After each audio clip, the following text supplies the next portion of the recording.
On the afternoon of July 20th, 1896, 26-year-old Katherine French was walking home after assisting an invalid lady friend. Katherine had been afraid to leave her own house in Rockford, Illinois for days because of escalating threats of violence from her estranged husband. Katherine stopped to talk to a friend when her husband found her and, in front of an eyewitness, shot her in the chest. Welcome to an audio version of an original article by Kathi Kresol, operator of Haunted Rockford Paranormal Events, Rockford, Illinois. This audio presentation is entitled Crimes of a Monster and contains the 2015 story of the same name. The story originally appeared in Murder Mayhem in Rockford, Illinois by Kathi Kresol. This audio article is produced by Thomas Saunders for Haunted Rockford. Everyone who was acquainted with Katherine Blake French knew she struggled with her marriage. The local newspapers of the day all stated she led a life of sorrow. Kate French was 26 years old in July 1896. She was born right here in Rockford on June 11, 1870. She lived her entire life here, attending public school and graduating with honors. Kate was well known throughout the city, especially since she married James French in May 1890. They opened up a little confectionery shop on the corner of Green and South Main Streets. It was there that their marriage turned bad. James didn't show much interest in the store, and it fell to Kate to do most of the work.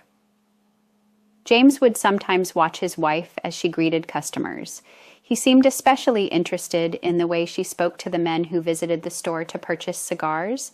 James would often scold her and even strike her if she did not return to their rooms in the back of the shop when he ordered her to. Kate's family was all too aware of the situation, and they tried to help. They tried to reason with James and tell him that his worries were unfounded. They also tried to convince Kate to leave James, but their arguments fell on deaf ears.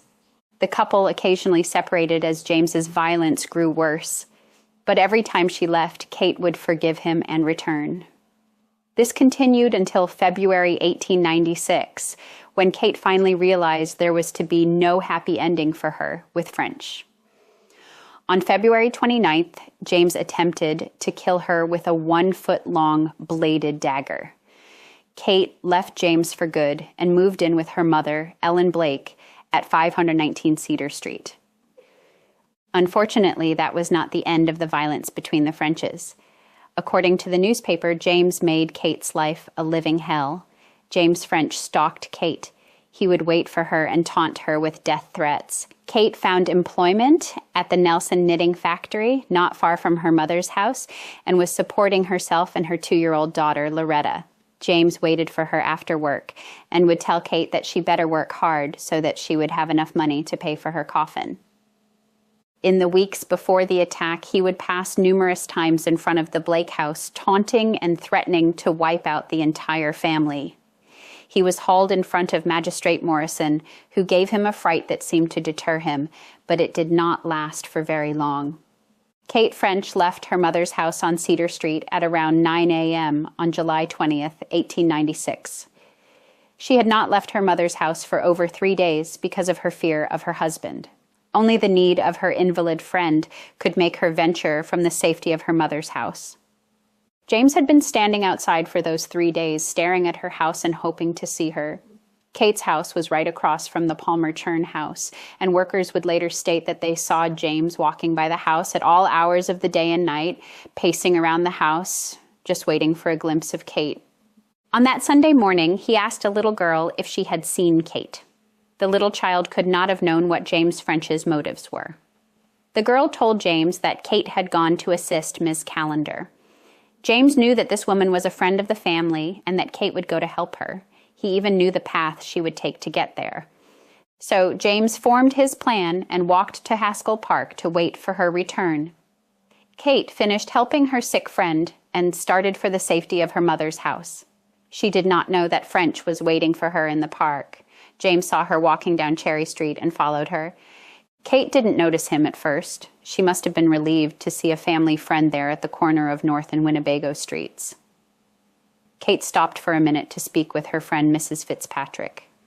She had no way of knowing that she only had a few minutes to live. It was while she was visiting with her friend that she first noticed James. It was 1:45 p.m. Kate mentioned her husband to her friend, saying, "Here comes my husband. I am afraid he will hurt me." Her friend reassured her, "Never mind, he won't hurt you." James approached the women, called Kate a foul name, and said he would shoot her. He then fired a shot right into her chest. Kate's friend, Mrs. Fitzpatrick, fainted from shock and fell to the street.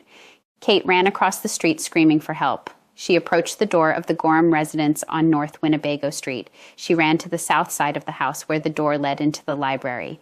As she attempted to open the door, James caught Kate. He pulled her down and shot her. She struggled to her feet and opened the door. James fired at her again before Kate escaped into the house and ran screaming into the music room, located on the north side of the house. It was here that this horrendous life and death struggle ended. James caught Kate again and fired more shots into her. Kate's screams of, "He's killing me," and the gunshots on this sunny Sunday afternoon brought out the neighbors, who rushed to Kate's assistance. Several men, including Al Barker, Marcus Norton, J.C. Welch, William Andrews, and W.T. Norton, ran to help Kate. Barker was the first inside, and as he rushed forward, James aimed his deadly revolver at the brave man. Barker moved to the side just at the right time and narrowly missed being shot himself. He turned and ran out of the house. W.T. Norton found a gun on the ground outside and fired at French, but missed him. When Norton's gun misfired, he also left the house. James finally released Kate. She dropped to the couch and then fell to the floor. She struggled to hold on to her life for 15 agonizing minutes.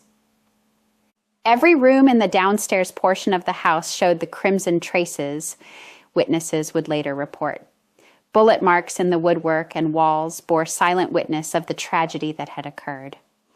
James exited the house through the front door with guns waving to scare any who might have been brave enough to approach him. The shouting and running attracted more and more people until at least 100 people pursued James as he ran up Winnebago Street to Locust Street, down to Church Street, and then over to North Main Street. He was attempting to reach the river, where he could make good his escape. James made it to the river, but got no further because officers were right behind him. He attempted to steal a boat, but discovered it was chained. The officers caught up to him, and James realized he was cornered. He turned the gun on himself, shot himself in the jaw, and then jumped into the river.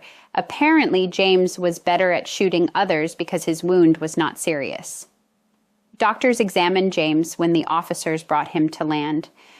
The crowd worked itself into a frenzy during the chase, so the officers quickly moved James into the police wagon.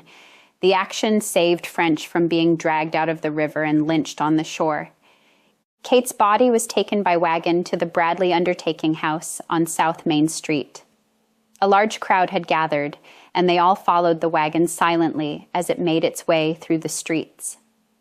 Dr. Moyer and Mayor Brown met the body. They were both horrified when they looked at the once attractive face.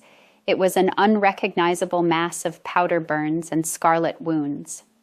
Both sides of Kate's face were ravaged by bullet holes under her eyes. Kate received 4 shots to her head, 2 shots to her chest, and 1 shot to her back. The revolver was held so close to her as it was fired that all of the wounds had gunpowder on them, and the one to her chest actually caused the waist of her dress to catch fire. Ellen Blake, Kate's mother, was distraught over her daughter's death. Blake lost her husband a few years before when he took a chill from falling into the Rock River. Shortly after the death of her husband, one of her sons had been killed. Kate's murder was just too much for the poor woman to bear. Kate's funeral was held in her mother's home on Cedar Street. After the funeral, mourners made their way to the St. James Cemetery. Kate was so well loved that her funeral procession was one of the longest in Rockford's history up to that time. She was known and respected in the city, and many spoke of her life of sorrow because of the unwarranted jealousy of her husband, James. James rented a room from a friend, Anton Ward, at 328 South Court Street after he and Kate separated. The Wards knew James to be a quiet, almost timid young man. James was 32 years old in 1896 and had lived in Rockford for about 7 years prior to the murder. He came to America from Calabria, a town in South Italy, where he was born on April 15, 1866. He moved to the United States in 1884 when he was 18 years old. James worked as a tailor in Canada and Utica, New York, before moving to Rockford. No one seemed to know James very well. All anyone could say about him was that French was not his real last name. In fact, it was later determined that his real name was Gamino Frencel. Since the separation, he had worked for a tailor named Skinner. Skinner discharged James the week prior to this murder because his drinking started to affect his work. But if James was expecting sympathy from his countrymen, he would be disappointed. The Italian community was incensed by the act of depravity and supported the requested sentence of hanging. Chief Bargren met with some of the leaders of the Italian community who expressed regret that it was a fellow Italian who committed one of the foulest crimes in the history of this county. While in jail, James seemed almost happy for a while. Several hundred people were allowed in to visit with James. In those days, this term meant the townspeople were allowed to come into the jail and look at French. French gave interviews and seemed quite content to be there. When told that his wife had died, he said he was glad. He also mentioned that there were other people that he would have killed if given the chance. Some of James's former co-workers stated that prior to his family troubles, James had been friendly and a hard worker. But as his troubles with Kate and her family grew, he increased his drinking and became so angry that it changed him completely. When it was time to appear in court, James was no longer the happy-go-lucky man who was glad his wife was dead. He wore dark clothes and seemed melancholy. The sheriff said he was the perfect prisoner and did not socialize with the other prisoners, but mostly kept to himself. In October, James pleaded not guilty, and his attorney asked for a change of venue. This request was not a surprise to anyone. They knew how popular Kate was in town.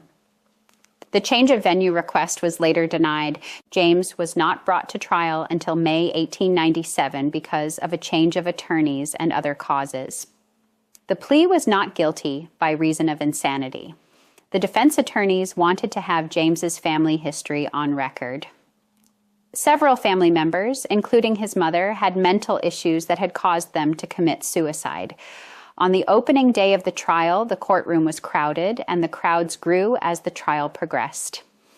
State's Attorney Frost represented the people. Attorney Pierce took the case after the original defense lawyer resigned and was assisted by Attorney Ferguson. Testimony got quite heated at times between the two attorneys. On the final day of the trial, the crowd had grown so big that people lined the hallways and spilled onto the courthouse lawn to await the verdict. James French was found guilty of the murder of Katherine French and was sentenced to hang. James showed no signs of emotion at all. In the 8 weeks prior to the trial, he had lost over 40 pounds and now weighed only about 100 pounds. He was pale and stoop-shouldered. 2 weeks before the hanging, he stopped eating and would only accept water and whiskey. He still joked with his jailers and even played card games with Sheriff Oliver, but still his hunger strike continued. When James spoke of his execution, he referred to it as his holiday. He had no regrets, but his last wish was to see his little daughter. This wish was granted on June 7th. It was a gut-wrenching affair for all who witnessed it. Kate's sister brought the little girl, Loretta, now 3 years old, to the jail for the visit. The little girl chatted with her father, telling him that she had visited her mama's grave to place flowers there. James broke down completely when the little girl left, showing emotions for the first time throughout the whole ordeal. Sheriff Oliver hired M.F. Malone, an expert from Chicago, to build the scaffold that would be used in the execution. The sheriff had received over 1,000 requests for tickets to the execution, mostly from women. He denied all of them and only issued tickets to reporters, clergy, and police officials, including sheriffs from neighboring towns. James did not sleep the night before his execution. He spent time with Father Burke of Chicago and Father Solon of St. Mary's Church. During his final moments when asked, he refused to say that he did the deed or that he was sorry for it. James French was hanged at 11:20 a.m. on Friday, June 11, 1897, at the Winnebago County Jail Yard. Over 200 people witnessed the hanging. A large crowd was also gathered outside the stockade hours before the hanging. When Malone placed the black bag over James's face, he fainted. The trapdoor was pulled, and at that moment, James French was plunged into eternity. His fall was accompanied by a sickening thud, and the crowd shuddered. There were a few convulsive movements, and it was all over. At 11:35 a.m., his body was cut down and released to the priests from St. Mary's for the funeral and burial. Kate French's sister received custody of Loretta and raised her in Ellen Blake's home with the help of Kate's brothers. One could only hope that watching her small grandchild grow gave Ellen Blake some comfort after the loss of her beloved daughter.